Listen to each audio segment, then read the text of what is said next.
Doctor గారు అంటే traumatic brain ఇంజ్యూర్స్తో risk factors ఏంటి అంటారు? రిస్క్ ఫ్యాక్టర్ ఏముందండి, దెబ్బ తాకిన రిస్క్ ఫ్యాక్టర్స్ ఏముంటుంది? తాగడం, తాగి డ్రైవ్ చేయడం, అజాగ్రత్తగా ఉండడం, అంటే హైట్స్ మీద ఉన్నప్పుడు అజాగ్రత్తగా ఉంటే కింద పడిపోతారు. Second is bullet injuries. దానికి అంటే కారణాలు ఏంటంటే ఒకటి alcohol, second cell phone driving and helmet లేకుండా. మోస్ట్ ఇంపార్టెంట్ అంటే నేను నిమ్స్లో ఉన్నప్పుడు ఏంటంటే ఒక స్టడీ చేసాం.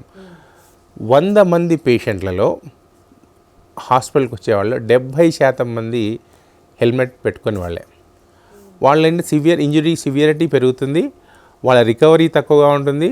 చాలామంది హెల్మెట్ లేని ఎవరైతే మెదడు దెబ్బతిందో వాళ్ళు చాలామంది చాలా రోజుల వరకు మంచానికి పరిమితమై ఉన్నారు. సో హెల్మెట్ లేకుండా డ్రైవ్ చేయడం కానీ, ఆల్కహాల్ కన్జ్యూమ్ చేసి డ్రైవ్ చేయడం కానీ, సెల్ ఫోన్ డ్రైవింగ్ చేయడం కానీ, ఇవన్నీ ఏంటంటే ఒక రిస్క్ ఫ్యాక్టర్స్.